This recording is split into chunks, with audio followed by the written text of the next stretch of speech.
They are back on the roads. Well, after inconveniencing commuters all day yesterday in protest of the reintroduction of the Mishuki rules, private service operators resumed their services this morning.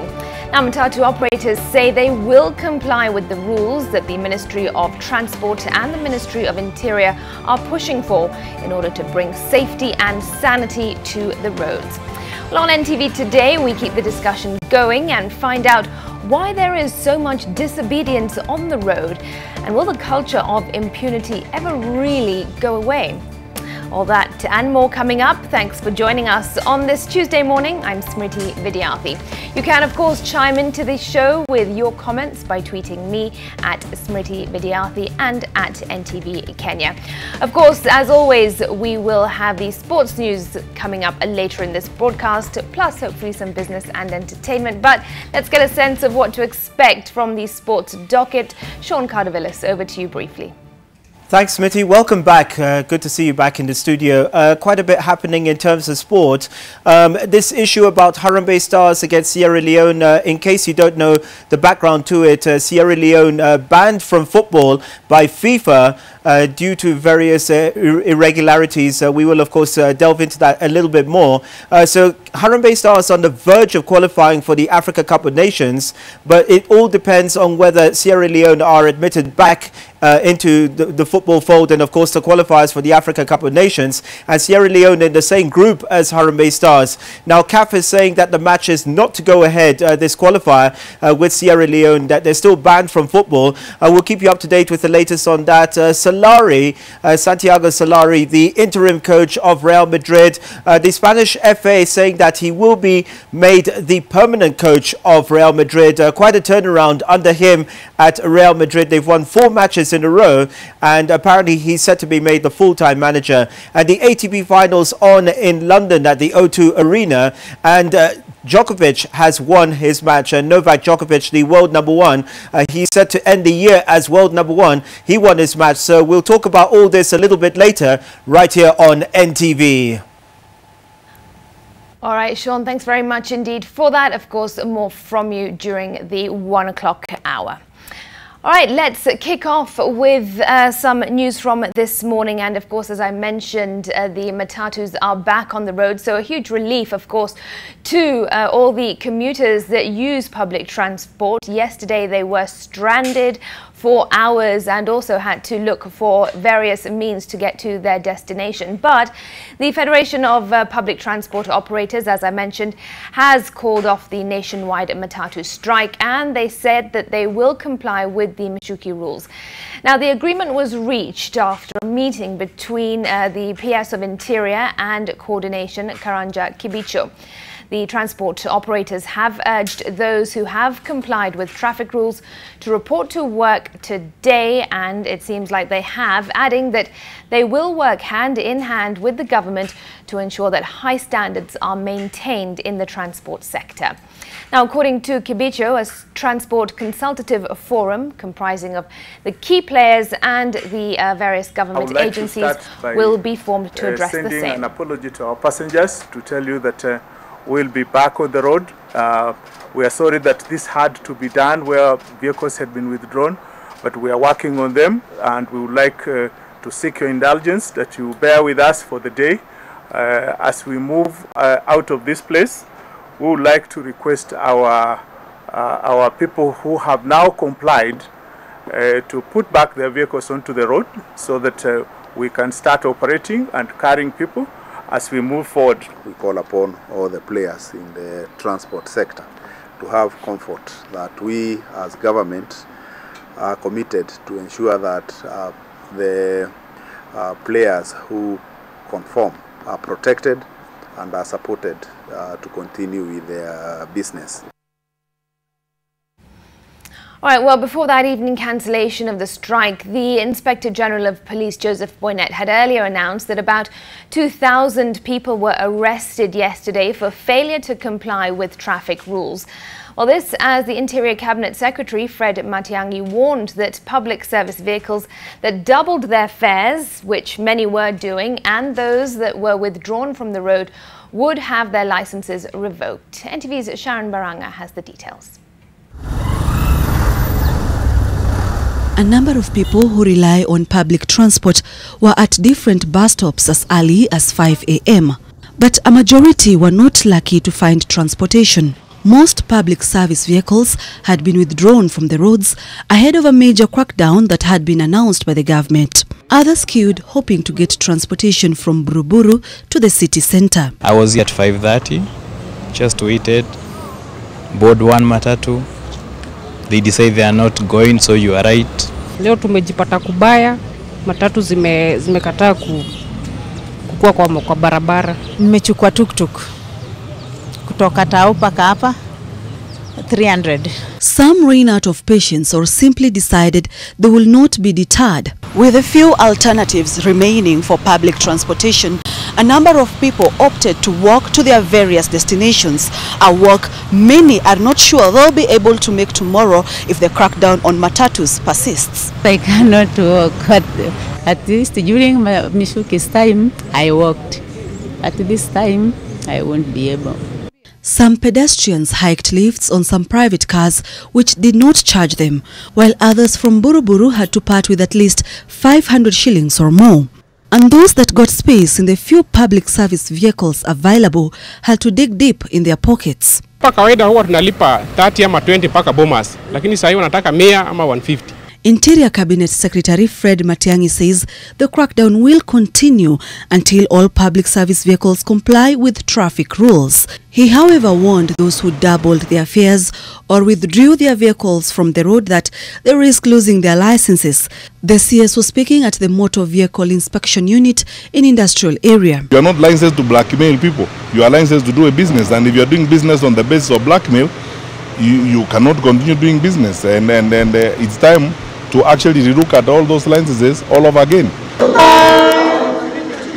There were those who opted for yet another alternative, the train. A number of them were left behind as it was already overloaded. The Cabinet Secretary for Transport ordered more trains to be operationalized to ensure transport within Nairobi is efficient. Increased to 18 every day. This is to make sure that as we deal with the temporary challenges in terms of public transport, at least Kenyans, especially the ones in the city of Nairobi, will not be inconvenienced. Amid the chaos, there were those who are on the wrong side of the law. Close to 2,000 offenders have been arrested. That include matatu operators, including operators of private vehicles, and even users of PSV vehicles who have not fastened up. So when you get into a vehicle, ensure that the vehicle is compliant with the law. You comply with the law also as a driver. The Education Ministry has instructed that candidates in day schools be ferried to exam centers using school buses. The crackdown on public service vehicles was conducted across the country. The government says the move is meant to restore sanity on the roads as well as reduce the number of accidents that have resulted in the loss of lives. Sharon Baranga, NTV. Right, well, as always, we can get snippets of what's happening around the country on this issue. Let's take you to the county of Murang'a now. NTV's Martin Mwara can bring us up to speed with the latest from there. Martin, paint a picture. What's happening on the roads?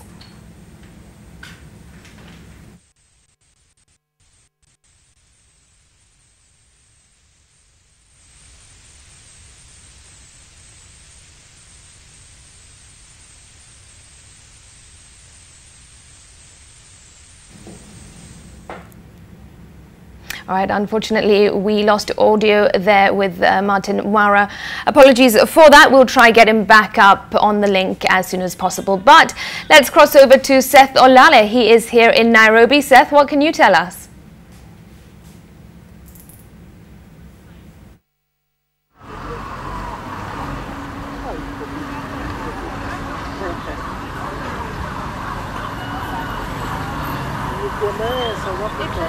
Seth, can you hear me? All right, unfortunately, we don't have Seth on the line at the moment, but not to worry, we will try get them both back up shortly. Let's continue with various stories that are making headlines, and of course, we continue with the transport crisis that caused chaos yesterday. That due to the enforcement of the Mishuki rules, which affected the entire country, save for a few places that did experience a semblance of normalcy. Thousands of commuters walked to work, as I said, while many more were left stranded at bus stops across the country, hoping that normalcy would resume. Some operators found themselves on the wrong side of the law after they failed to meet the standards that would allow them to operate. Sharon Mundia with more. Transport was paralyzed in Kisii, with the bus terminus converted into a temporary football field where matatu operators and commuters engaged in a game of football to pass the time.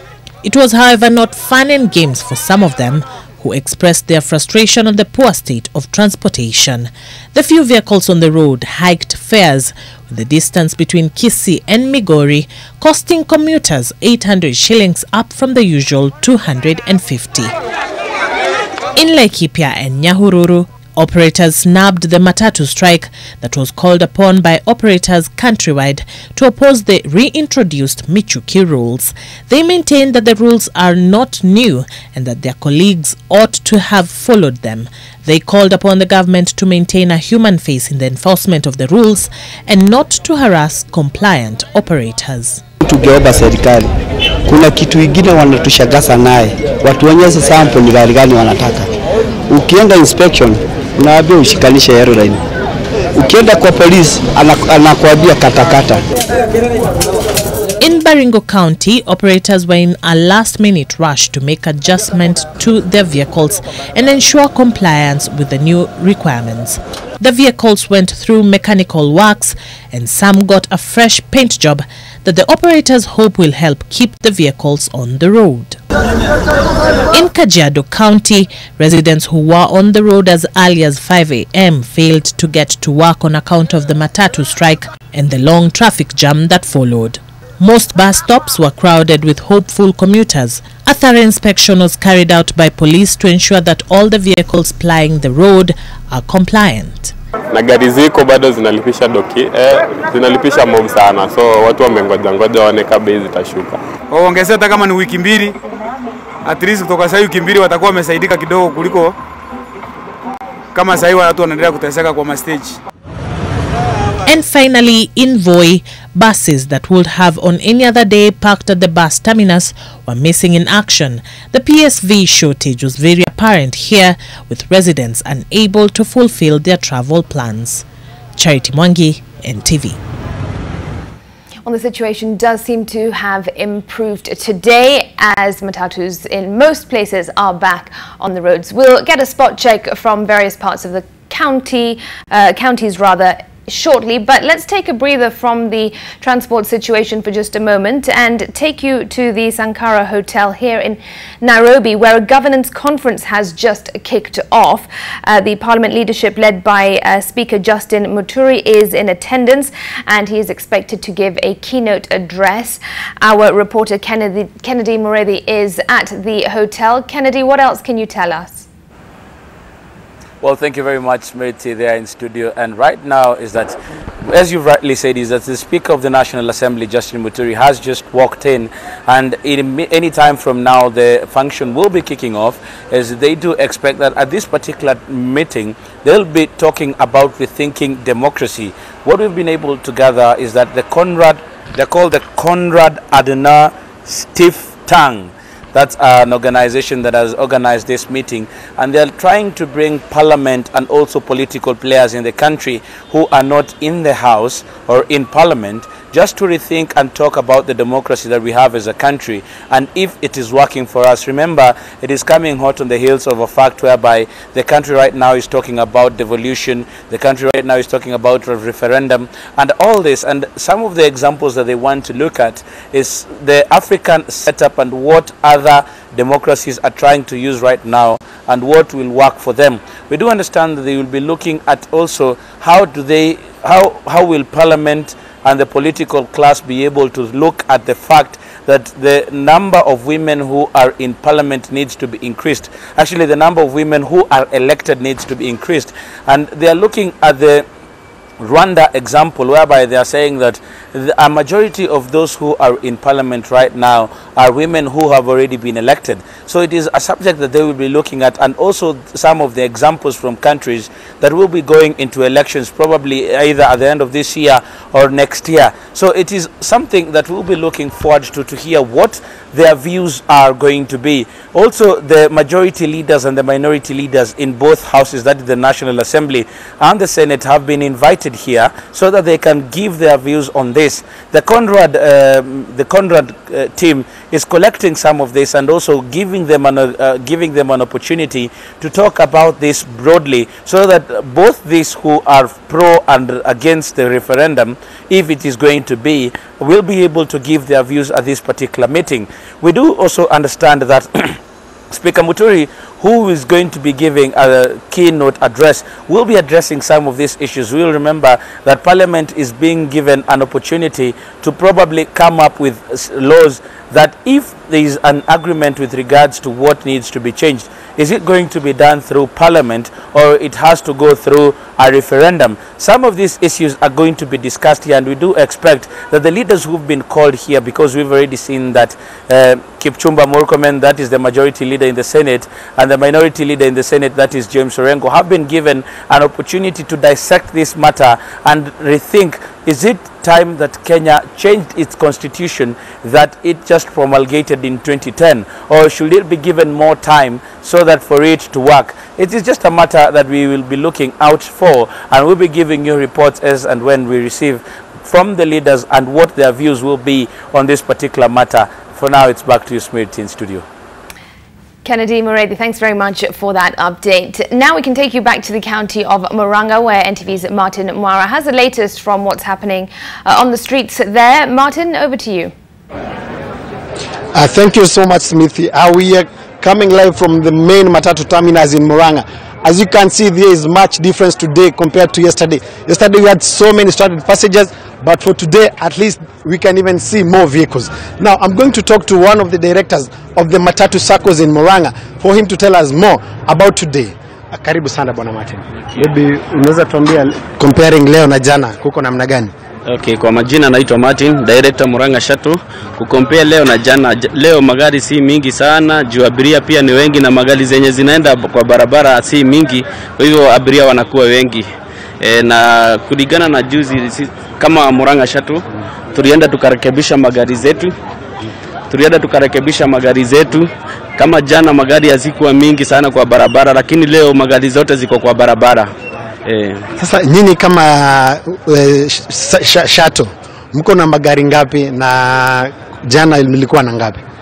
Kama Murang'a Shuttle tuko na magari 70 na ni gari mbili tu ziko kwa barabara, lakini zinarekebishwa. Na nini mmeangusha? Fare mmeangusha? Kama Murang'a Shuttle, kama sisi Murang'a Shuttle tuliamua na tukasema fare hatutaongeza juu abiria mwenye tunabeba leo ni yeye tulikuwa tunabeba juzi. Kwa hivyo hatutaongeza fare kutoka leo mpaka mbeleni, hatutakuwa tunaongeza fare kama Murang'a Shuttle. Na sasa labda wewe ushawishi wako ni upi kwa wenye magari ambao hawajafuata sheria? Mimi kama director Murang'a Shuttle Martin, ningetaka kila mtu ahimize arekebishe magari siwe sawa. Gari ikiwa sawa ni mzuri sana ikiwa kwa barabara.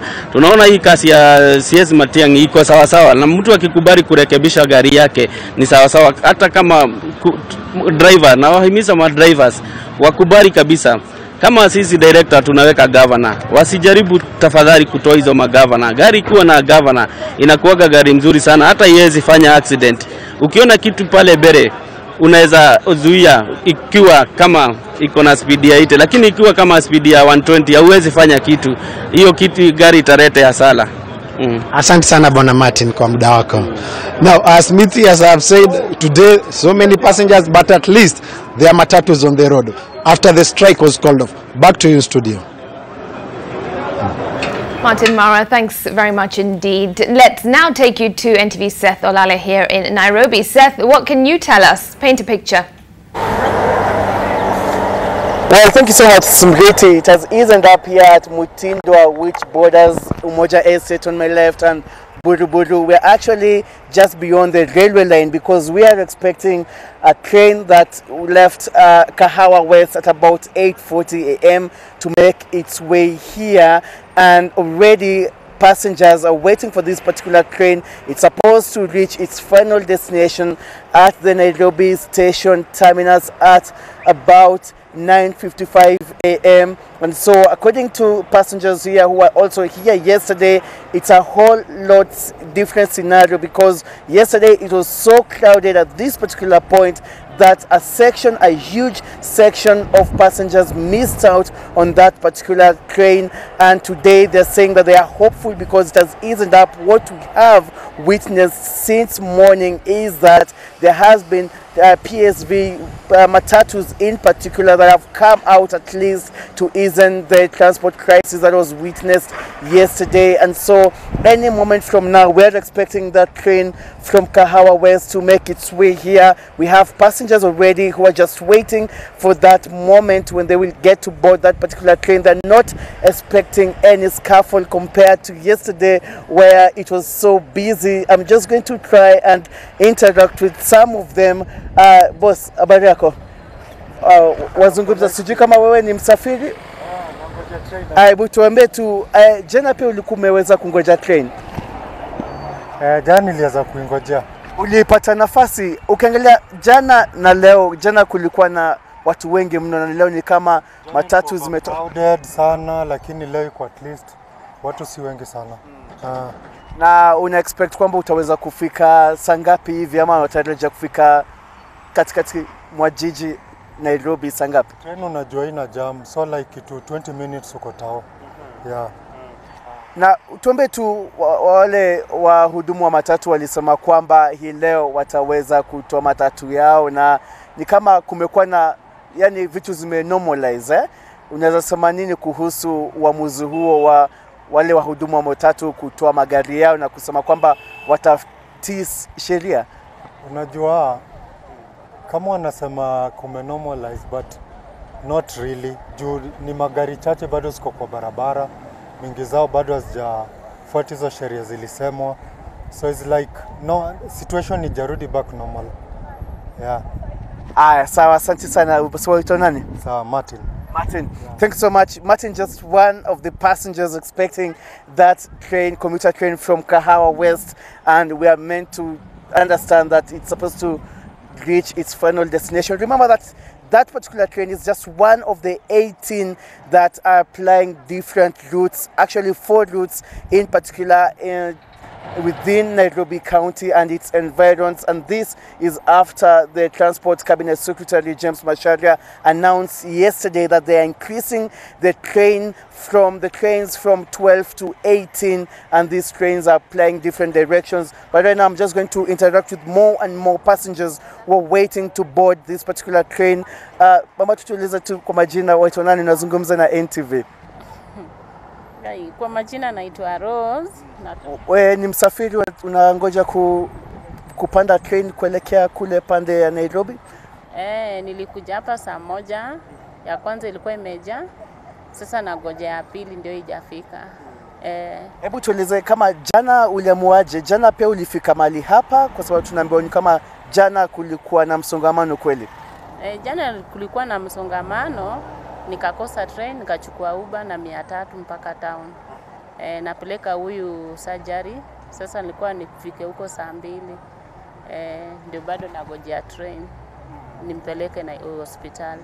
Na mlimejina 300 katika Uber. Na hebu tueleze tu kwa kawaida ukipanda train unatumia pesa ngapi? Train napanda na 40 bob. Ndio maana niko saa hii nagojea nipande na hiyo 40 bob mpaka town. Okay. Unasema nini kuhusu hizi sheria mpya zimekuja za matatu na kwamba wanafaa kukuwe na utaratibu? Unaweza sema nini? Sheria lazima tufuate to reduce these accidents. Kama wataweka bidii, waeke bidii by next week kusafiri rudi sawa sawa. Kuliko watukalisha hapa shughuli na katika. Kama mimi sasa nafaa niko hospitali sijafika, bado nagojea train. Lakini tugoje tu sherehe ikuwe kawaida. Just a section of commuters or rather passengers who are also backing up the government, that's supporting the new regulations they call the Michuki rules to be enforced in full, and they're saying that they are ready to follow that and comply, even as matatu operators have resumed operations in major roads here in the capital. And let me just look behind me to check if there's any signal of that particular train from Kahawa West arriving. It has not yet arrived. It's going to arrive any moment from now. We have commuters lined up along the railway, and guess what? We'll be in that particular train just to get the feeling of how it feels or what it takes to board a commuter train all the way to the Nairobi station, and we will be boarding that train as well, and we'll keep you updated on how it goes. But for now, back to you, Smriti. Seth, thank you. We look forward to seeing you and the crew on that train. Hopefully we'll catch you soon. Let's take you to the county of Mombasa now. NTV's Kevin Mutai can bring us up to speed with what's happening there. Kevin, there are reports that matatus over there have actually stayed off the roads. Can you verify that?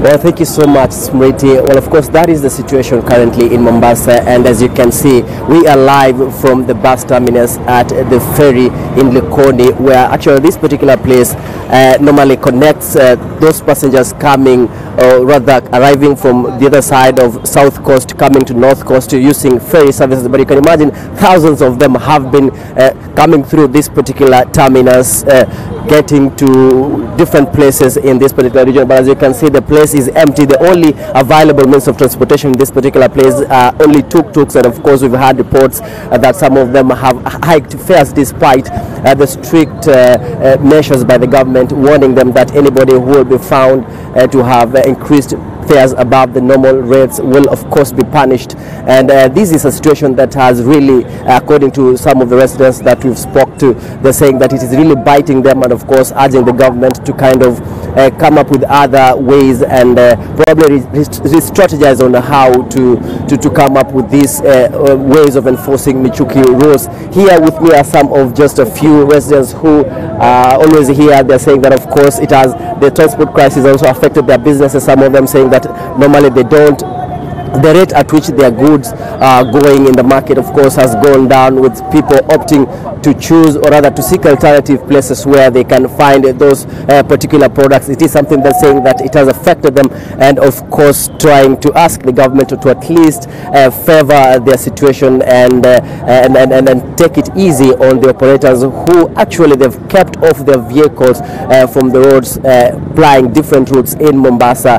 This is because most of them are afraid that their vehicles might be impounded. Of course, yesterday the Mombasa Owners Association chairperson from this particular coastal region said that over 90% of matatus in this particular coastal region do not comply with the Michuki rules, and of course this is something that is of great concern in this particular region, as today in the morning we saw thousands of commuters trekking to their various workplaces, of course from all the way from Shams. We can imagine meeting someone at the Nyali Bridge where the operation is being conducted, complaining that since morning they woke up at 5, most of them woke up at 5 a.m. in the morning, and as at 7 they were still on the road going to different places. Let's just speak to a few of the residents here to just give us a glimpse of how they think this particular enforcement of Michuki rules is being conducted.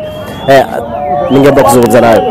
Kwanza nieleze majina yako, waitwa nani, alafu nieleze unaonaje utekelezaji wa sheria hizi za Michuki. Kwa majina naitwa Hassan Matela. Tungeomba serikali ituongezee kidogo, kwa sababu watu wote sasa hii kila wanapata shida, kama vile mnavyoona hapa hakuna magari. Kwa hivyo tungepewa hata kama ni muda wa wiki 2 wenye magari nao wapate nafasi ya kutengeza magari yao, at least ndio hii sheria tuziendeleze. Tunazikataa kwa sababu ya usalama ni sawa, lakini tungepewa muda kidogo kwa kuwa tunaweza kutengeneza, watu wakatengeneza magari yao, sheria zikafuatiliwa, lakini kwa sasa watu wengi wanapata shida sana. Haya, tuzungumze na mama njoo hapa kidogo.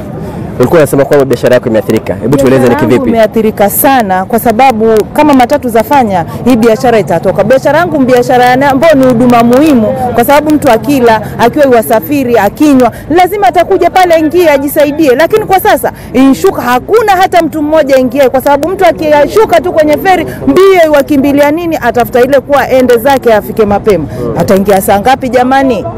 Tuomba serikali tuangalie manake tuumia. Sasa kama sio wananchi wa chini tufanye nini? Matiang jamani na tuangalie hizi sheria zake nyingine wazieka. Ngumu hatuwezani. Ngumu. Hatujakataa lakini ngumu. Well, of course, what like you just heard is that some of them are not against this particular traffic laws, but they're saying what the government should have done is considered the Mwananchi at various places across the country and find ways to properly enforce these particular rules, saying that most of their businesses have gone down, claiming that it has in one way or another affected their daily income because like the one that we just spoke to, saying that of course there's no one actually going into her business because there are no more the number of those who come to this particular bus stage looking for the bus service, of course the number has gone down, and of course complaining that this is something that really needs to be looked on, and of course urging leaders and of course other stakeholders in the transport sector to come together and try to address this particular issue. Remember, the government has been clear on this particular issue, saying that it is not going to back down despite the pressure from some of the public service vehicle owners keeping all their vehicles off the roads, because the government thinks that this is a way of intimidation. But of course it is very strict on this issue, asking the operators and all other owners of public transport to of course adhere to these Michuki rules to be able to keep their vehicles on the road. Back to you, Smithy. Interesting scenes there coming to us from Mombasa. Very valid points there about businesses being affected. That is something that we will, of course, discuss later on in this show here in studio. Kevin Mutai, live from Mombasa. Thank you. What's happening in Homa Bay? NTV's Bernard Ojwang can tell us. Bernard, over to you. Well, thank you very much, Smriti. We are here at Rodi bus terminus. It is day 2 and the operation continues. And as you can see behind me over there, we have some few vehicles, PSV vehicles operating along the. But the problem is they have hiked the prices here. Initially, it used to be from Rodi here to Homa Bay. It used to be 50 bob, but by now it has been added up to 150. From here to Sorikarungu. It used to be 300, but by now it is 500 shillings, and that is something that has forced border operators at least to take that initiative. They have also hiked the prices. From here to Sorikarungu is 1,000 shillings. From here to Homa Bay it used to be 30 shillings, but to them they have added that price to 300 shillings with no bargaining. And now we are just going to talk to some of the passengers here, commuters here. Just tell us what are the challenges maybe are they currently facing. Join me here. Okay. You'll start with your name. I'm Owen Gerald. Actually, I'm a passenger, and as per now I've come from Migori. In the vehicle there's a comfort. It is a bit different of on how it was before, but the biggest challenge is the means of transport. It has a reason where in a place where you could pay 50 bob, they are now charging 150. So we urge the government to take note on that and give us support they can do. Do you think that the move by the government is a good move? It's a good move because the act of law they have put in place in action is really doing well. We have the roadblocks, and they are investigating each and every any mess that could be there. actually there's no Sambaza anymore in these vehicles. So you are supporting the operation? I'm supporting that operation. So what they should take note in is just that fare. They should reduce it. Now the initial fare should be even the way it was. Thank you very much. I'll be speaking to another person joining me here. You'll start with your name and tell us how is the situation here. Asante sana, naitwa George Henry Kaumba, mimi ni mkaaji wa hapa. Kwa siku mbili mtawalia kumekuwa na shida wasafiri kuweza kusafiri kwa sababu magari yamekuwa machache, na kuhusiana na magari kuwa machache unakuta kwamba nauli imepanda. Kwa hivyo unakuta kwamba wale ambao walikuwa wanaelekea maeneo ya Kisumu mahali ambapo wamekuwa wakilipa shilingi 300 sasa hizi wanalipa shilingi 700. Alafu kutoka hapa mpaka Homa Bay walikuwa wakilipa shilingi 50, sasa hizi walikuwa wanalipa 50, sasa hizi ni shilingi 150. Unakuta kwamba kumekuwa na changamoto mpaka imebidi wasafiri wanatafuta njia mbadala, hasa kutumia pikipiki, ambapo sasa nao pia imewabidi kuongeza nauli kutoka shilingi 50 hadi shilingi 150. Nyinyi pia wewe kama pengine mkazi hapa unaunga mkono pengine hii mradi, pengine hii initiative yenye imetolewa na government? Naunga mkono kwa sababu zaidi ya miaka 15 wakati ambapo sheria hizi ziliweza kuwekwa na marehemu Michuki, unakuta kwamba ni sheria ambazo zitafanya wenye magari kufuatizia sheria, na unakuta kwamba kwa muda mrefu kumekuwa na ajali nyingi ambazo zinatokea kwa sababu ya kwamba pengine madereva na abiria pa wamekuwa wakiacha sheria. Kwa hivyo naona kwamba mimi naunga mkono sheria ziendelee kwa sababu zitasaidia kurudisha chini hali za ajali. Alafu pili, naunga mkono kwa sababu nakuta sheria ni sheria na lazima ifuatwe. Kwa hivyo kile ambacho nitasema ni kwamba wahudumu pamoja na washikadau wengine tuje pamoja tuangalie vile tutaendeleza hizo sheria ziwe ambazo zinaweza kusaidia kila upande. So itapunguza zile shida za barabara, ajali za barabara. Sasa itapunguza kwa sababu unakuta hapo awali magari yalikuwa yanabeba zaidi, na sasa wanabeba kiasi. Unakuta watu wanajifunga mishipi, iwapo kuna tatizo lolote limetokea ni rahisi kusaidia. Na asante sana. Tutazungumza na mwingine hapa, pengine utatoa kofia kidogo, utaangalia kamera pale, pengine kwa majina waitwa nani na hali iko namna gani kwa sasa? Mimi naitwa Frank Akula. Ni mkaji wa Rodi. Ni mkaji wa Rodi hapa, lakini kuna shida. Mimi ni mtu wa pancha, na unajua tunapata kazi mahali ambapo magari zinakimbia, na sasa hii naona kama kuna magari maprobox wametoa kwa njia, na sasa tunaweza sema Matiangi turuhusie tukue pamoja na maprobox, alafu tupate kazi vizuri. Asante sana. I'll speak to another person here. Yes, mimi naitwa Jared Ukebe. Kenya naweza sema ni hivi, Matiangi angetupatia time muda, alafu turekebishe hizo zote sheria zake. Hii mambo ya kutuharikisha, sisi ni Wakenya, na Wakenya pia lazima wakule. Kama sheria zinawekwa lazima iwe na taratibu, na taratibu ni kupatia Wakenya wananchi nafasi ya kurekebisha kila kitu. Well, I'll speak to the last person just a few minutes. Okay, could you just are you supporting the initiative? Excuse me, my name is Daniel. I'm supporting the initiative, but what I wanted to tell the government is that most of this. All right, thanks for that update. Let's now bring you back to studio here live at the Nation Centre. The conversation continues about the Matatu crackdown, general disobedience of the law, and really what needs to happen to ensure that this is a success. Joining me now in studio to my far left is Bill Lay. He is the director of the Kenya National Chamber of Commerce, also a stakeholder in the industry. And beside him is Karanja Kabaga. He is an advocate of the High Court and also a member of KEPSA and also a stakeholder in the industry. Gentlemen, thanks very much for joining us on NTV today. Let me start by just reminding our viewers that yesterday was extremely chaotic for thousands of Kenyans who were stranded due to the paralysis on the road. It really had an impact on so many people and in so many different ways. I'd like to first, I'll start with you, Bill. What's your comment on what happened yesterday? Okay, I think you know I've been in Kenya a long time. I came 30 years ago. When we first, when the late Michuki was still in office and the Michuki rules were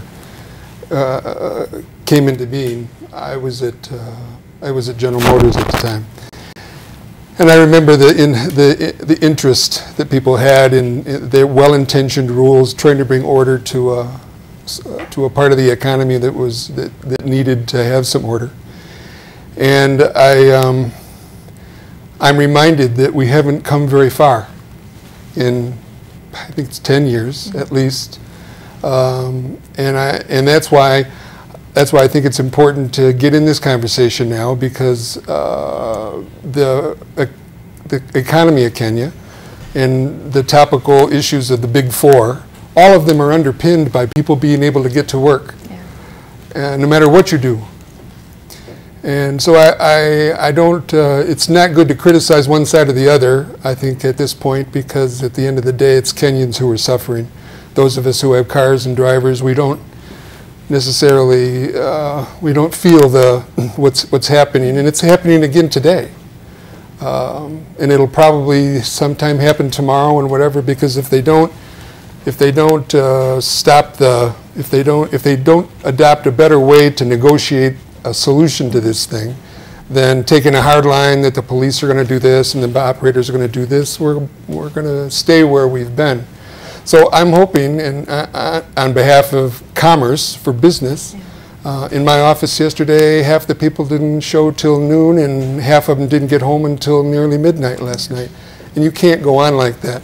So I think it's bad timing that we should have such an issue. I do get the idea that we want safer roads, we want better operations, we don't want people to be, I mean, when something this important isn't managed properly, it hurts a lot of people.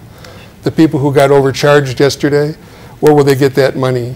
How will they get that money back? And did we make any progress?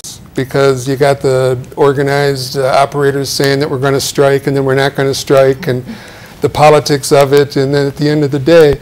So I hope that this conversation we can start this conversation and get to a solution where we adopt maybe self-regulation, understanding the investment that the guys have in whatever type of buses are on the road, understand that we have really professional operators in some cases, and then we have a wide range of ownership and operators, and people understand that.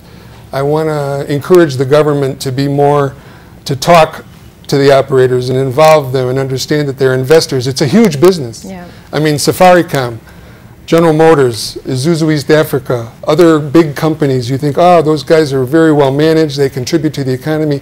All of them pale in comparison to the revenue that changes hands every day in the PSV industry. And if you don't take that seriously and manage it properly, I'm afraid we're not going to make progress. All right, before we go further, Karanja, do you agree with what Bill says, that we haven't come so far in the last perhaps 10 years? Yeah, largely so, but by way of background, I personally have been associated with the public transport from 1994 as then a director of Kenya Bus Services. And in 1998, I participated as an equity shareholder. So I have looked at the public transport from inside out, and not from outside inside. Right. And I can tell you one thing, I largely agree with Bill that public transport is such an important part of the economy of the country that it has to be handled with a strategic outlook in mind. We must avoid what I can call knee-jerking actions, because the disruption is it has such far-reaching implications that we must be very mindful of what is it that we are doing. First, I come from the background of saying that laws are sacrosanct. They must be obeyed. But in this particular instance, I want to let the public know the following. When Michoke introduced the rules, he was coming from a perspective of a chaotic environment. Yeah. And every Kenyan, without exception, felt comfortable identifying with what Michuki was doing, despite this discomfort. People were walking and no complaint. However, these rules have a problem. They had a problem then, 15 years back, and they have a problem today. What is that problem? And I want the public to know the following.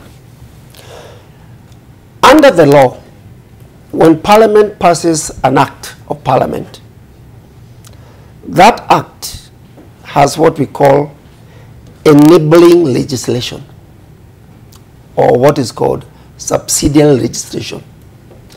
And the minister prepares subsidiary legislation to enable the law to be implemented. Right. Now what happened is that when Michuki promulgated the rules, one thing did not happen then and even now. And that is, you must, as a minister, submit the rules to Parliament, and they must be tabled in Parliament for 21 days before they become effective. These celebrated rules of Michuki, to this day, 15 years later, they have never been submitted to Parliament. Why not? Let me just explain. It's important for Kenya to understand. Sure. They have never been submitted to Parliament. And we have two very important judgments on these particular rules. There was a judgment by Justice Ojwang, who said these rules, he gave the minister 6 months to have them legalized in Parliament. They have never been legalized in Parliament, as we talk right now. Then, further, there was another judgment by Justice Mkule, who again told the minister, that was then Mr. Murungaro, that have these rules legalized. They have never been legalized, as we talk right now. So it is really very sad that we are having a situation whereby we are talking about regulations that in law they are not regulations. And do we know why? Please, this is what I want the public to know, and I also want to ask the government, please, as you are implementing these rules, do you know they have no force of law? They don't have the force of law. And the motor owners and the public transport owners have a case against the government. And I'm requesting the government right now, please, these laws, these regulations you are talking about, submit them to Parliament so that they have a force of law. And normally, when they are submitted in Parliament, there is nothing much by way of debate. But the parliamentarians must have the opportunity to say yes or to say no. This is what people should understand. Right. Do you understand what I mean? So it is really unfortunate that you are hearing people talk about Michuki rules. And these Michuki rules, they have no force of law. Right. They don't have. And I challenge anybody in government to dispute what I'm saying, and to show us when were these rules submitted in Parliament according to the law, so that they are legalized. Okay. This is a very important issue. Definitely. You understand what I mean? I'm talking as a lawyer. You go to the Speaker of the National Assembly, ask Mr. Speaker, when were these rules submitted in Parliament? They are never submitted. And that's why I talked about Justice Ojwang, who is now the Justice of the Supreme Court. Right. There's a judgment. He gave the minister time to do that. Minister never did that. Justice Mkule. I'm afraid, Karanja, my apologies, I have to interrupt you for just a moment. It's a really key point, but we need to cross over live to NTV's Seth Olale, because that train has in fact just arrived, I believe. Seth, let's cross over to you and get a sense of what's happening. We'll come back to this conversation in studio in a moment. Well, thank you so much, Griti. This particular train from Kahawa West has just arrived, and right now what we have is that passengers boarding. Like I promised, we'll just try and board this particular train, so don't mind the shaky shots that will come on air, because we just want to have a feel of what it takes, you know, to commute a train, especially from the sides of the city, this side of the capital towards the Nairobi railway station terminus right in the CBD. And so this is the situation. They have to make sure that they get inside as fast as possible. This train is supposed to be at this particular place for less than 7 minutes, and so it is survival for the fittest. This is a typical situation of how things have been, but it was worse yesterday, and so we just try and be maybe the very last persons to get on board, and already this train is just set to leave. So we'll try as much as possible and just try to be on board this particular train. Anytime from now it's supposed to leave. This is just one of the 18 commuter trains that have been introduced by the Kenya Railways Corporation to handle this particular transport crisis that started yesterday, but what we saw today is that it has eased, and so just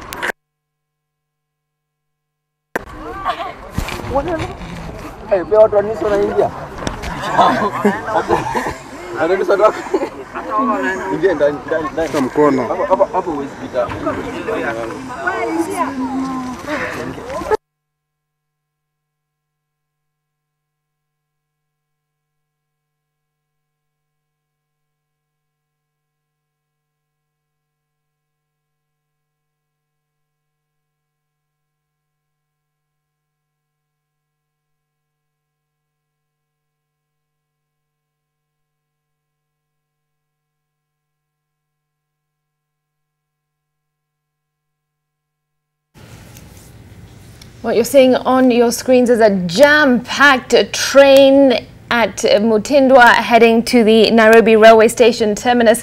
Our reporter NTV Seth Olale and our camera crew are aboard that train. It seems though in all the chaos we have lost audio from Seth Olale. Hopefully we will get it back in just a moment. But as you can see, a lot of passengers scrambling to get aboard. I'll just get your thoughts on this whilst we're airing these pictures. Bill, what do you make of what you see? On one hand, we're trying to enforce law and order on the roads, and then you see images of that. Well, again, for me, I would have hoped by now, with the investment in improved roads and the availability of better quality rolling stock, that by now we would have a better way to work for Kenyans. So I'm disappointed that we've had to have a work stoppage and people have been inconvenienced to get to work, but to see, you can just see the desperation. They have to get to work. They're going to lose their job, then they'll lose their livelihood and this, that, and the other. So it's a very much an emergency situation, and I hope, as we could give messages to the government from the studio this morning, is I hope that that this called strike that now has been called off is a way for people to say, okay, we want to do our work, right. We want to carry people to work. Can we sit down and talk about things? I hope the government will take that step and not just remove vehicles from the road unnecessarily and try to be overbearing on something that has been under discussion for so many years. So I think there's a better way to do it these days. We might be one of the largest economies in Africa that has such a poor public service vehicle industry. And it's not because of the government or not because of the operators, it's just because it's not been managed properly. I always say that if you go to London and where they have, or Amsterdam, where you have almost seamless public service, it's almost a shame to have to own a vehicle in those countries. You can get around everywhere and you don't know who owns the buses. You don't know who owns the trains because they're all run the same way, and the investors have so much in the game that they don't dare misbehave because it's self-regulating. You'll be kicked out. You'll lose your livelihood as an investor. And there's a long queue of people who want to own buses and subway trains in the UK and the Netherlands. And that's where we need to go to. We need to stop. We need to remove the corruption from the roads that guys like Kimutai and other operators talk about all the time. And we know that we've seen from evidence that that kind of stuff goes on. So we remove that. Try to maybe take all the guys who are licensed in the industry, sell them shares of a company that self-regulates itself. There should be an end game that we should adopt now. Okay. It'll be a bit of work to get from here to there because we've kind of let everybody do what they want. Every once in a while we get mad and we say, oh, we'll have a crackdown, and then we have a strike, and then guys don't go to work. That prescription isn't working. Right, okay, and we'll come back to that point because I'm told that we can now take you back to the train. Seth Olale is aboard. Seth, let's hear what you and various passengers have to say. It looks pretty cramped, Seth. Well, thank you so much, Smriti. This particular train actually just left the Mutindwa stop minutes ago, and right now we're just approaching the Makadara terminus, and that should be the second last stop before its final destination at the Nairobi railway station terminus. And right now we have commuters just being asked to give their fares. We're being told that we're just going to interact with some of them. Mzee, habari yako? Mzuri sana. Hebu tueleze tu kwa nini ulichagua kuja ama kuabiri hii treni badala kuenda na matatu kuelekea katikati mwa jiji wa Nairobi? Ni kwa sababu ya hali ile tuko nayo, hakuna matatu ziko available, and the mean of transport that we have now is the railway station, which we feel is okay for us. If actually what is being done is to rectify what the kind of problems we have been having with the matatus, we feel it's okay to restore the discipline, and we don't have a problem in actually going what we are going for some few days. If that's what will build our future, we are okay. And how much does it cost you? How much are you being charged here in this particular train from Mutindwa to the CBD in Nairobi? We are actually being charged 40 bob, which we feel is okay compared to matatus where we normally pay 100 bob, 80. They don't have a standard way of charging us. So somehow we feel okay if that's what will bring back sanity to matatu industry. Okay. Yeah, we are okay. Thank you so much. Just one of the commuters here in this particular Nairobi terminus bound train which left Kahawa West. And I'm just going to interact with someone maybe who, is there anyone here who left Kahawa? Okay, so this is just part of this particular journey. Now, right now we're going to stop at the Makadara terminus where more passengers maybe are most likely expected to enter this particular train, but it is already almost full board, and this is a situation. And right now, let me just try and gauge more and more and more. Excuse me? Hello? Boss, habari yako? Salama salama. Tueleze tu ulipanda gari kutoka wapi? Mtindwa. Oh, Mtindwa. Yeah. Just tell us about why you've chosen to, use this particular mode of transport. I think train is cheap and also reliable, and the timing also is right. Yeah, you can plan yourself very well. The problem is that they are not enough for the customers, for the passengers. Yeah, I think that is the challenge. Yeah, and maybe some of the challenges also that we expected, because this particular train was supposed to reach its destination at about 9:55 a.m. and that time is almost there. But remember that it was slightly late, and maybe these are some of the challenges. Maybe because also we've had commuters complaining that sometimes there are delays. Have you experienced any delay in terms of this particular service? Okay, there's a little delay, but we can't complain about the delay. Yeah, because 10 minutes late, you can work with that. Yeah, the problem is now the overcrowding. Yeah. Okay. Yeah, if the government could have worked more train on the line, that would be a very good idea. Okay. Yeah. And at least we have like 6 more trains that were introduced. There were initially 12, but right now they are 18. And this is just now we're at Makadara station, and where the train has actually come to a standstill. More passengers are coming in, some are also leaving the train. But when we reach at the final destination, Smriti, I will inform you just to get a glimpse of how it takes or what it takes to leave or just to board a commuter train to Nairobi CBD. Back to you, Smriti. So thanks very much. Some interesting views there, and of course interesting images. A jam-packed train there. All the best, and we will see you at the end of your journey. It is 10 o'clock. You're watching NTV Today with me, Smriti Vidyarthi. Plenty more coming up. We will continue our discussion here in studio. Some really interesting points coming up that we need to still discuss. But of course, time for a quick break at the top of the hour. Stay with us.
to NTV Today. It's just gone 10 o'clock. Before we continue with our conversation, let's bring you today's diary. Here's what makes up the diary.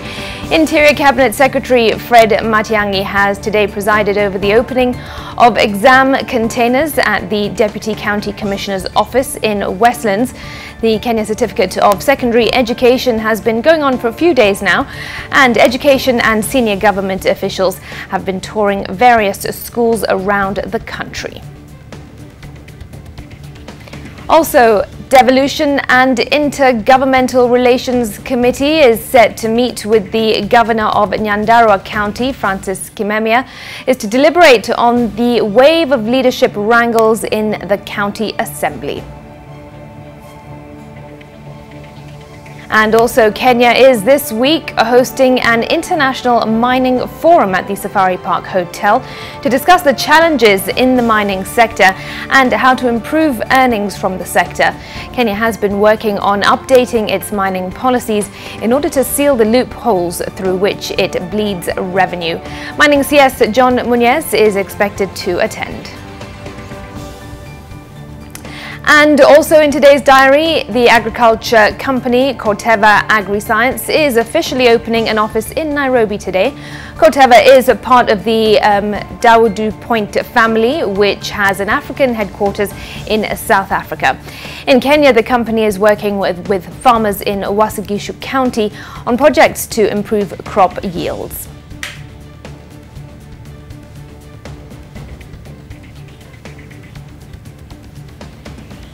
Of course, plenty of developments happening throughout the day, and these are some of the key issues that we are keeping an eye on for you. Of course, the day after the matatu industry was, paralyzed transport in most parts of the country, and hours after they got back on the roads, our reporters are out keeping an eye on them. Are they following the rules? Have they implemented the requirements to be on the roads? We're on that story, as you've seen, and we will bring you the details in this broadcast and, of course, in our subsequent bulletins.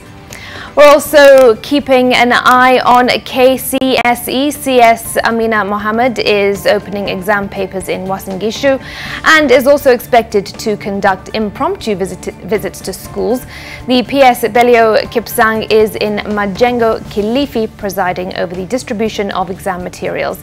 NEC Chairman George Magoha is on a similar errand in Gem, Siaya County, while KICD boss Julius Juan is in Nyamira and Kisii counties presiding over exams there. All right, those are some of the stories that we're keeping an eye on for you. More in our subsequent bulletins. Let's now continue with our conversation here in studio about the transport crisis, one can call it. My guests are still with me in studio, Bill Lay and also Karanja Kabage. Thanks very much for staying with us. Let's pick up the conversation at some point where we left off. And Karanja, you were in fact saying that these Mishuki rules are not the law. Does this essentially mean if matatu owners and operators went to court, for example, to challenge the rules and the government's forced implementation of them, perhaps they would come out the winners? Oh, I have no doubt. You see, first of all, let's accept one thing. The idealness of these rules and regulations, they are not in contest. I agree, because they provided for about 4 issues. One of them is seat belt, speed governors, caras, and uniforms for drivers, as well as the conductors. This was very good. It was really to bring order.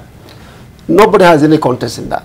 But even when you are doing the right things, as a nation which has got subscribed to what we call the due process and the rule of law, every one of us, government included, must be subordinate to the law. Yeah. And that's why when the 2 judges made the ruling, they said, we have no problem with what you have done, but for heaven's sake, sanitize them through parliament as provided for in law. Yeah. And that has never been done. So the government is using what we call the coercive power to tell everybody, be off the road. But if you went to court and said, give me these rules, Have they gone through the normal process? They have not gone through the normal process. But do we know why they haven't gone through the process? I have no, I can't speak on behalf of the ministries of transport that are in whose docket these rules fall. But it is very pathetic. As I said, during the showcase time, a judge made a ruling. Subsequent to that, Chris Murungaru became the Minister for Transport. And he was told do the same thing. I'm talking about judgment of Justice Ojwang and Judge Mbukule, and they have never been done. So I have no idea why they have not been done. But they are being used. Yeah. That they are the reason why we are having the so-called, crackdown. Now, let's accept one thing, and Bill touched on it very briefly. The critical factor in any economy is efficient, economical, affordable public transport system. That's why he cited London and also Amsterdam. In Kenya, what we have is free for all. Government is off the issue of public transport, except when you have chaos. Then the government comes in. All right, I apologize once again, but I do need to interrupt because we have to just briefly cross over to the Sankara Hotel where that governance conference is taking place. We'll come back in just a moment. The speaker, Justin Muturi, is in fact speaking now, so we need to just listen in briefly to what he has to say. We'll come back in a moment. To selecting candidates. Voters can also be asked to decide on policy issues directly through referendums and initiatives that are placed on the ballot. And indeed, ladies and gentlemen, the director of SIFTU asked a question about democracy, to which I think there was a unanimity that there's no perfect democracy. Kenya has come a long way in nurturing its democracy. The return to multi-party democracy in Kenya in the early 90s was an important milestone that marked the beginning of enhanced space for freedoms and rights. And the precursor was, of course, given to us by the Honorable Orengo earlier. Citizens could more than ever before participate in public affairs, question leaders, and hold them to account for their actions. The country experienced unprecedented electoral violence out of the dispute over the presidential election results of December 2007. Violence that eroded major democratic gains that had been achieved, particularly political participation, especially as witnessed in the 2002 general elections. Popular participation by citizens in political decision-making is an important aspect of a well-functioning democracy. It is therefore critical and that institutions and processes through which citizens' interests are represented, aggregated, and articulated function effectively. Kenya promulgated its new constitution on 27th of August 2010, the enactment of which was a culmination of a long-drawn struggle that spanned more than 2 decades. And the new document introduced far-reaching changes in Kenya's system of governance. It created the decentralized or devolved system of government characterized by 2 levels of governance. The executive, the judiciary, and the parliament were reformed to make them more responsive and accountable to citizens. Not everybody agrees that indeed there have been reforms in the legislature. But the fact that Parliament is not able to act as it used to be without seeking the views of the public is indication enough that there's been progress. This constitution provides for political rights and also means for redress in case those rights are violated. All right, Justin Muturi there speaking at the governance conference at the Sankara Hotel. We'll get a brief of all that he's saying from our reporter Kennedy Morethi, who is there in attendance. For now, let's cross over to the county of Kisumu. NTV's Oko Okusa brings us up to speed with what's happening there. We believe that the Agriculture Cabinet Secretary is in that county. Okusa, tell us what he's going to be up to this morning.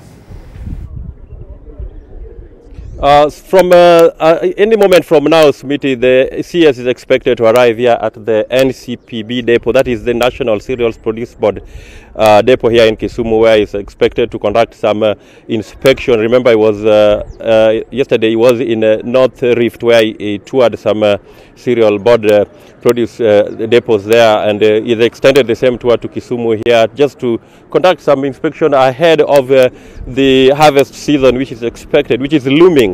And also we are also told that he is likely to meet some farmers here and hear out their grievances regarding the maize production in the country. That has, of course, you know, we all know that has had a lot of controversy surrounding it. So that is basically what he's going to do here. But I think the highlight of the day will be at Muhoroni Sugar Factory, where the delegation is expected to move to from here.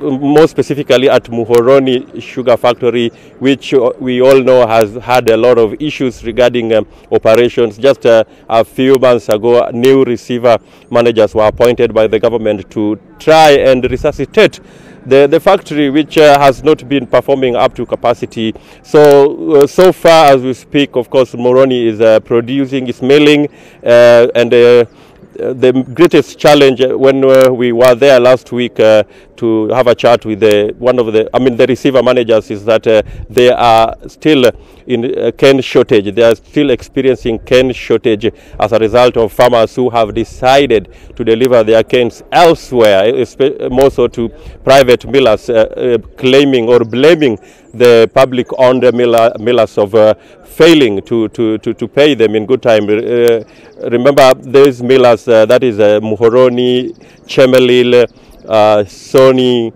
all farmers' arrears totaling to millions of shillings. So those are some of the issues that the CS is expected to look into when he goes down there, because the millers are asking the government to bail them out. A similar thing that has happened in the maize industry. They are also asking the government to step in and bail them, help them sort out some of these arrears that they have. They also have tax arrears totaling to billions of shillings. And of course, so those are the issues that we expect the CS to tackle when he gets to Muhoroni today. The farmers there also have their grievances that they want that in case the government is to pay or to bail out these millers, they want their arrears to be paid first, and as opposed to what has been happening in the past, where suppliers are given priorities. So the farmers this time around insist that they are supposed to be paid first before any other person is paid. So, and again, recently the CS formed a task force to look into sugar matters, and that has also been met with some opposition from a section of stakeholders who think that the composition of that task force is not appealing. And so there are a raft of issues that are likely to come up when the CS finally steps into Muhoroni Sugar Company today, Smriti.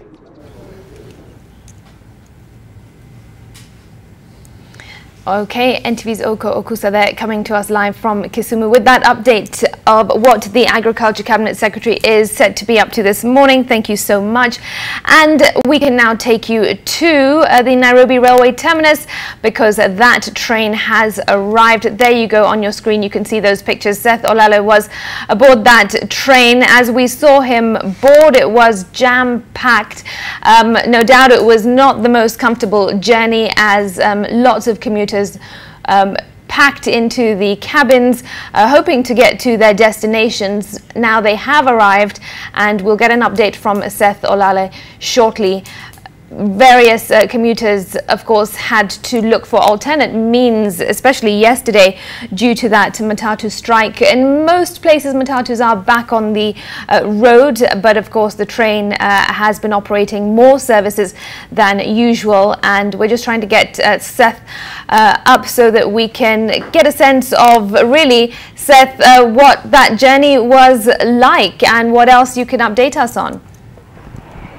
Thank you so much, Smriti. It was a short distance, but also it took a very short time, actually 20 minutes to be precise, from Mutindwa to the Nairobi railway station terminus here in the CBD. What you're now watching is we have passengers now alighting this particular train, and of course they're going to the various, to carry out the various business, what brought them here in the CBD. But the experience, you asked Smriti, it was quite congested inside. You know, we had a number of passengers standing, some sitting, but according to the people we spoke to, passengers we spoke to, they say that they don't mind so long as they, you know, escape the traffic, the Jogoo Road traffic, all the way from Umoja to the CBD, and that has served them well with this particular train. Now, you may think that they're boarding another train. That is not the case. They have to pass through this particular train and at last exit this particular station. So it is just part of what goes on around this particular place. We're also being told that this is actually the last train to arrive here at the Nairobi railway station terminus. And so this has been the scenario. We're being told that it took approximately 35 to 40 minutes from Kahawa West to reach this particular station, and each particular coach, we are being told, if it is full board, it can carry up to 400 passengers, 200 to 400 passengers. Today we are being told that it was a little bit eased compared to yesterday, and yesterday it was really overloaded. We had a section of passengers also hanging just on the outside, and that was very risky. And remember, this is just some of the issues we talked with the acting managing director of Kenya Railways Corporation, Mr. Phyllis Mainga, what the corporation is doing to ensure passenger safety, as much as they are willing to, you know, provide additional fleets, additional trains out of the 12, now 18 for the 4 particular routes. And also passengers that we spoke to also appreciated the kind of discount, a 10% discount on the fares, and that is what has encouraged them, or rather have given them the priority over the matatus or the buses on the road. So Smriti, finally we are here at the Nairobi Kenya Railways terminus, and this is just the end of the journey. We will be going to that particular end, just to get to see how the railways matatu stage looks like this morning. Remember that yesterday it was almost empty because of the crackdown that was initiated by the authorities. We will just try and get to look, or just to get and watch to see if the matatus are back in operation as promised by the ones in charge of those particular associations or federations. But right now, the passengers from Kahawa West have arrived safely here at the Nairobi Kenya Railways terminus. And Smriti, let me just hand you over at this particular point. And I hope, Smriti, one of these days as well, you're going just to try, you know, boarding some of these commuter trains as you enjoy yourself with a cup of coffee and as you read your favorite Daily Nation newspaper, just to get a feeling of how it looks like. Back to you, Smriti, in studio. Seth, you are special. Thanks for that. And sure, why not? Let's make it a date. We'll both take a journey on the train, having coffee, reading our favorite paper, that is, as you said, the Daily Nation. Seth Olale there. Thanks very much for that update. Let's now finally bring you back to studio for this conversation to continue with my guests. Thanks for your patience on NTV today. Let's talk about the impact that this industry has on the economy. Bill, you mentioned that, of course, it is a thriving industry that contributes hugely to the economy. Just highlight the true importance of it. Well, I guess in the 30 years I've lived in this country and been involved as a supplier to this industry, I've always wondered exactly how much revenue changes hands every day. I don't think anybody really knows. I think that's one of the issues.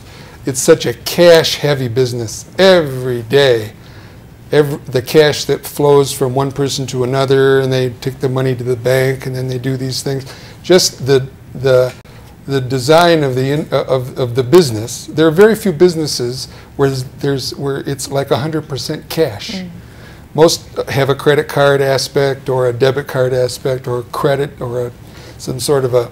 So one of the points I wanted to make as I answer your question is that there's been 3 or 4 attempts, maybe since the Machuki rules came up, to go cashless, to have these debit cards and transit cards that they have in South Africa and other markets. And okay, you say if you take the cash out of the business, is it going to take the corruption out of the business? And there's lots of debate about that.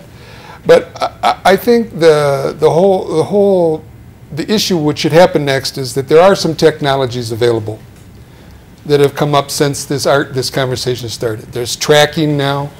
We've got CCTV cameras all over the city, and we saw, I think, the other day, the details of the control room and how comprehensive that can be.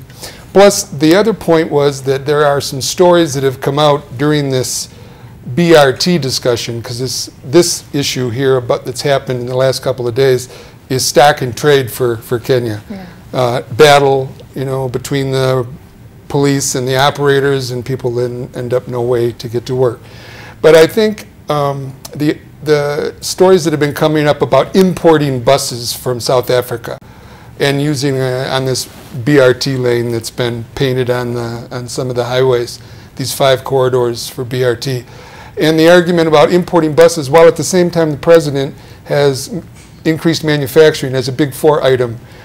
What I don't see is, as I said at the very beginning, the underpinning of the big 4 is transport. I think KK just also mentioned it as well. Nothing works if you can't get to work. Yeah. Now, so you don't just fix it by stopping it and making sure that everybody does this, that, or the other on day 1. You talk about it. You have a couple of routes that you choose, and you try something different so that you can get a different result, because they always say that if you always do what you've always done, you'll always get what you always got. And we're a very good example of that in this particular conversation. So I encourage the government to play a regulatory role. I encourage there to be some self-regulation, because it's such a big business. Yeah. It's such a huge contributor to the economy. I'm sure KRA wants more taxes, and that's never a popular issue. So the regulation can come both in terms of how you can operate, but what they don't need is, we don't need to take our police force and put it to the work of managing the transport business. They should be out preventing crime, doing these kind of things, helping us with our public safety, but they don't need to regulate the matatu business. They don't need to. I know a lot of people would hear me say that and say, oh, you're kidding. Yeah. Those guys can't self-regulate themselves. But I'll tell you, if you look at it, you do an investigative report, you'll see a clear cadence of very professional operators. I won't mention any names because people would be upset with me, but there are a dozen properly managed bus companies in Kenya. And then there are also many that are just a mom and pop operation, 1 or 2 matatus, and those guys, it's at the other end of the thing. So somewhere in the middle, there's an answer. But the way we're going about it now, the conflict and the fighting and the threats and this, that, and the other are never, you can never do that with one of the biggest companies or economic contributors in your country. You can't let it go to anarchy. Once you let it go, you can't fight to get it back. You just have to look at it holistically and decide, we want to get people to work. We've got 3 assembly plants in Kenya, which is, and I'll be back to my personal interest. We have underutilized capacity to build buses of any type, whether they're BRT buses or matatu buses or mini buses or whatever. But to take the Mitumba Nissan vans out, I always used to be a fan of banning them, but I realized they play a role. They're affordable. KK mentioned it has to be efficient, affordable, professional, and safe. Affordability is a big thing, and if the government's not going to step in and subsidize transport like it does in many other places, if they're not going to step in and do that, spend the money somewhere else, then you have to deal with this kind of a situation. So my point, just to sum up, is I think there needs to be a conversation. I think some people who know a lot about the industry should be engaged to help bring the parties together and come up with some sort of a reasonable solution, because you're never going to get anywhere by saying Machuki's rules and they need to be enforced now after 10 years, and if you don't have this, that, and the other, you're off the road and nobody gets to work. That is not, I would suggest to the government that that's not the way to go. Okay. So. And Karanja, do you agree, do we have the discipline, the will, is it in our culture to self-regulate and, you know, want to handle things on our own? Because, you know, the Machuki rules, according to several PSV owners and operators, are too stringent, too draconian, and they didn't want to be part of it. So really, is it in our culture to follow the law? Well, let me tell you, it is not in any country's, it is not in any human being's culture to obey the law. I can tell you that. Whether you are in Russia, in America, in China, in the UK, in South Africa, or in Siberia, what people have to be conditioned to is that there are no substitute to obedience to the law. And how you do that is to make sure that impunity is not tolerated. Right. In other words, you don't allow people to break the laws and they get away with it, and somehow you imagine that after that people are going to respect the law. No. The law is respected because it is punitive to do otherwise. That is the first thing that needs to be there. So don't think that there is a society anywhere in the world that is so self-disciplined, that does things because it is a conscious thing. No, it is because you fear that if I break the law, these are the consequences. Right. And that's what we need to do to make sure in this country. And that's what it is. That's the nature of human beings. Nowhere in the world, human beings are like that. Now, what is important as far as our sector is concerned is the following. One, we must completely avoid knee-jerk reaction. That some people have died in a bus accident and the whole government reacts to show that we are doing something. Yeah. No, we need strategic thinking and bring people that have got the expertise to sit down and develop policies. Why do you think this hasn't happened? Let me finish. Come up with very good policies. Those policies should be subject for discussion at the cabinet level. From the cabinet, because of our constitution and Article 10, where you have to have public participation, they must be subject to public participation, and then have the laws that are going to be implemented, that will come from there. And the laws must be clear to everybody and all sadly, that there is no way you will be allowed to break the law. The day, for example, in the traffic, how come we have got street lights, all right? And you find people don't have respect whatsoever for those lights. How come that there is a pedestrian crossing and you see pedestrian and you are just going and nobody charges you? Yeah. Now, this is to me something that causes very great concern, that we have no respect for the laws. Once we have respect for the laws and they are implemented because there are only 3 cars that should be allowed to break the law: ambulances, the police, and the fire brigade. Nobody else. Whether you are a cabinet minister or you are who you are, you must abide by the law. But that doesn't happen. Yeah. So that is why I'm saying in this country, the first thing that makes sure that everybody is below the law. We must do that. The other thing is organizing ourselves. Let nobody tell you that private sector is going to be the solution to public sector. You go to any country, developed or otherwise, there has to be serious investment in public transport, and that's not happening in this country. We have allowed the matatus to do whatever they're doing or whatever it is, and we should be even be thanking them because they are doing what the government ought to do and the government is not doing. They tried to bring Nyayo buses, all right, in 1986, failed miserably. Recently, they introduced the National Youth Service Bus. They can't do it. Yeah. They cannot do it. So we are developing a nation where it touch and go. No. Transport is the most critical factor or enabler for development of this country. And therefore, the government needs to take it as a very important component of how we develop. We're talking about the big four, all right? Housing, food production. We're talking about manufacturing. We're talking about health. If you ask me,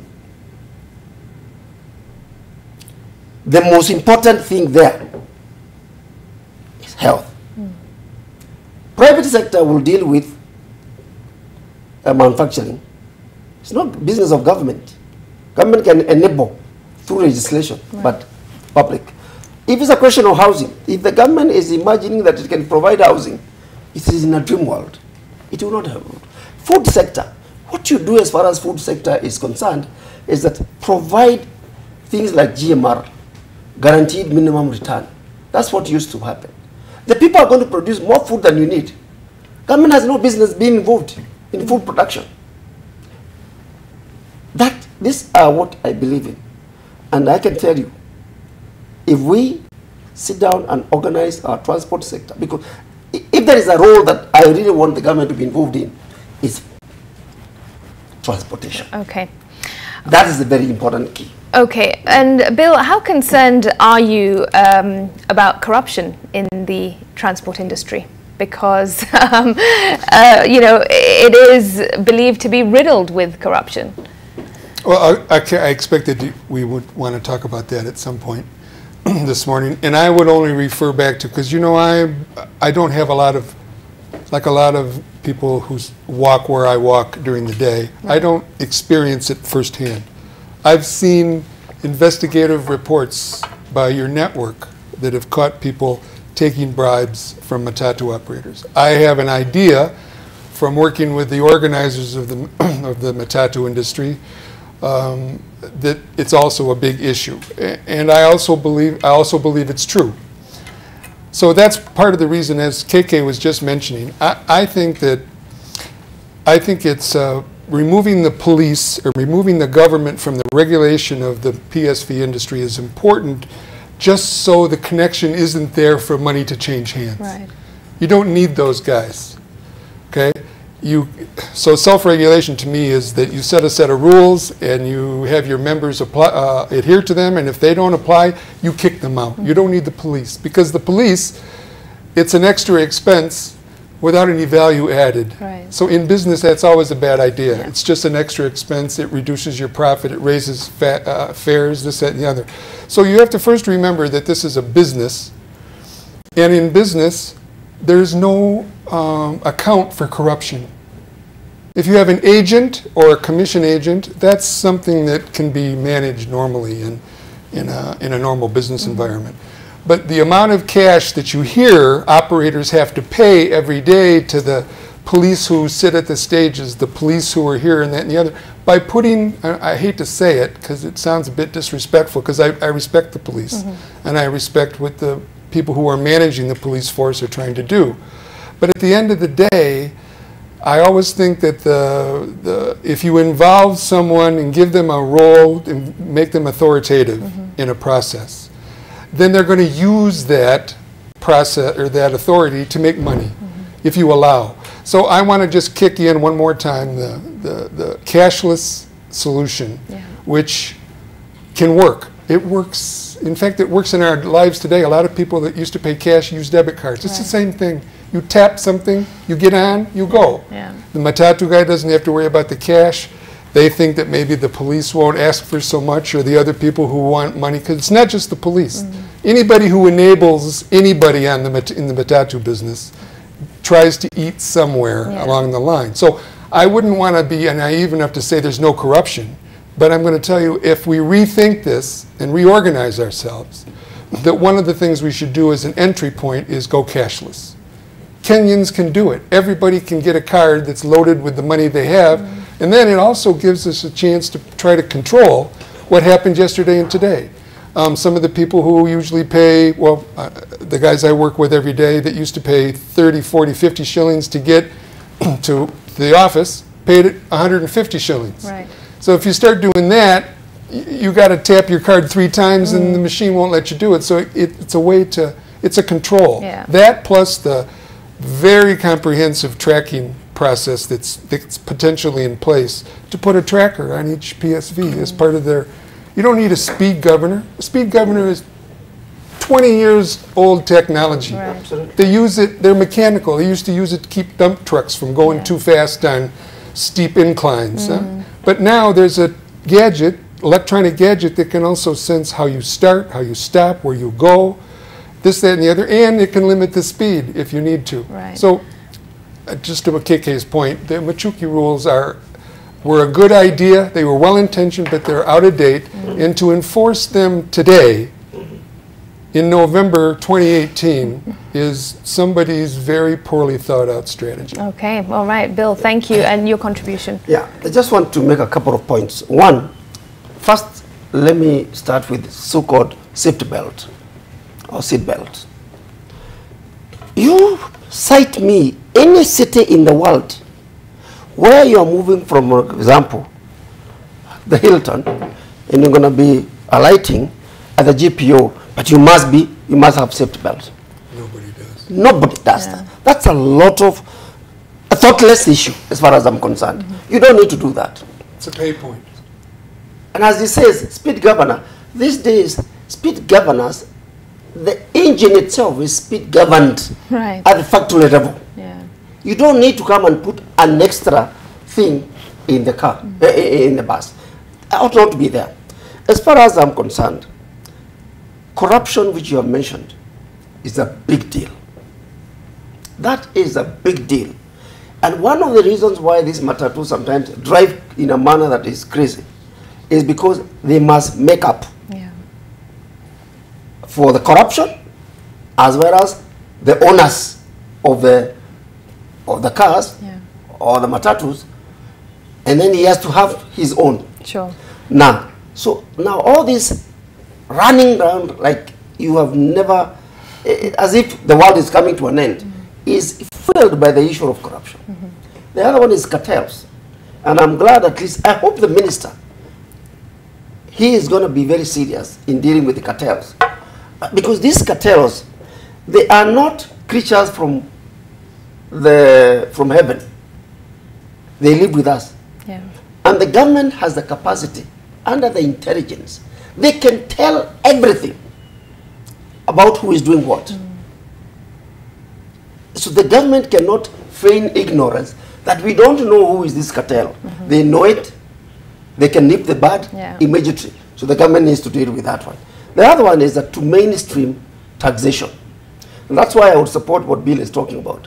Technology these days should be used to know how much revenue is being generated and how much can KRA be able to collect. Because if you are using a road that is publicly funded, you cannot also say you are not going to pay taxes. Because how eventually is that road going to be maintained or going to be constructed? Paying taxes should be one of our national duties. And nobody, we should not have anything called duty-free. For example, even members of parliament having to get duty-free. Nobody should get duty-free in this country. Everybody should be able to pay taxes. And so are the matatus and what have you. Because that is a way of saying, I'm a citizen of this country. I contribute to this country. And that is one way that I believe that can be done. And it can be done through technology. Right. Kenya, for your information, is the leading country in Africa as far as usage of technology is concerned. Not North Africa, not South Africa, it is Kenya. So we cannot be unable to have technology that is going to track down the fares and so forth. Yeah. The other thing that is really critical. Yeah, just before we close. Yeah, is the issue of buses. Yeah. And my brother here, my friend here, has been involved in buses. You know the tragedy in this country? Our buses are actually lorries with the bodies of buses. So the whole issue of Kenya Bureau of Standard in determining what kind of a chassis that is used, you will find when the buses have caused an accident. The body is that side and the chassis is that side. Why? Because we use lorry chassis to build bodies. That should be banned. And also, the engine of a bus should be the back, not in the front. But this country has continued doing that, and that is dangerous as far as I'm concerned. So before the government can talk about issues of accident, they should ask themselves, in the specification of a bus, where is the engine? And where is the chassis? What kind of a chassis there is? And I'm sure Bill here would agree. Even when he was in General Motors, they were building buses on lorry chassis. They were not, most of the buses in this country are using what? Lorry chassis. And that is dangerous as far as I'm concerned. And that's one of the causes of this accident that you see in this country. All right, Bill, I'll let you. If I could just add into that, that I do agree. And the reason that we are where we are is because there hasn't been any proper planning. When we started the transport industry in this country, a bus on a truck chassis did the job. Okay? As we've progressed, the investment for a company like a Zuzu or somebody to develop a city bus chassis on a proper bus chassis requires you to have some idea how many you're going to sell. And when the regulatory environment goes from here to there and this and that, knee-jerk reactions as we've talked about, you can't plan as a manufacturer to develop the bus that you need. So it can be done. I'll tell you, every truck manufacturer, car manufacturer company in Kenya has the ability to go to their home office and say, we have this new regulation in Kenya, we need a low-entry city bus chassis that carries 100 people, and I'll guarantee you in 1 year, all of the manufacturers will have the same bus. But you can't do it because our market is small because of the invasion of used vehicles. You take that away and put some planning in place, and I'll guarantee you, there won't be a bus. There won't be a bus with built with a lorry chassis because we also need a lot of lorries in this country. All right. So I get the point. But it's not the manufacturers that don't do it. It's because there's not proper planning environment for people to do their business. All right, gentlemen, thank you so much. I'm afraid we have to leave it there, but Bille Karanja Kabage, much appreciate your insights and your expertise on this very critical topic. Thanks for your time. Clearly, planning and also technology play a huge factor in the way forward. My guest today is saying that the Mishuki rules are outdated. A very, very interesting conversation there. All right, well, we leave it at that for now. Thanks for chiming in, but we're not done yet. It's time to get a little bit lighthearted now with the entertainment news. Usha is running that agenda. Over to you, Usha. Right, Smriti, and what better way to start this light-hearted segment than with our meme of the day. Now, today's is one that I personally relate to so much. In fact, I'm not even considering this a joke. I mean it. This is serious business. If you're watching this and I owe you, I'm sorry. New month, new me. Let's let the past stay in the past, yeah?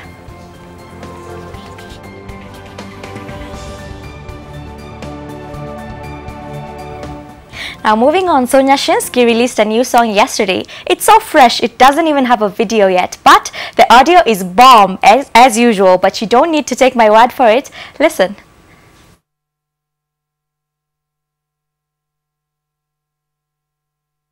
Hadi kwa mama mtoto mkorofi.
Smriti Vidyarthi. But stay with us because NTV Sasa with my colleague Harith Salim is up next. Harith, karibu. Asante sana, Smriti. Today we are talking about construction. You know, many people face a lot of challenges when it comes to constructing their own buildings or construction generally. So we're going to have stakeholders who are going to talk about it. One of them is from the NCA, National Construction Authority. So we're going to talk about these issues. What is the problem? How are we, or how is someone supposed to go about constructing his own, you know, construction or building? All right, interesting. Harry, thanks very much. But of course, that show is all going to come to you in Kiswahili. Of course. I got him to speak English for my sake. Sawa, asante sana. Kwa hiyo kwa mengi zaidi kuhusiana na ujenzi wa nyumba, changamoto zake na ni njia ipi inafaa kufuatwa ili angalau kuepukana na madhila wanayopata wanaojenga nyumba zao, tutapata hivi punde baada ya kitambulisho kifupi katika NTV Sasa.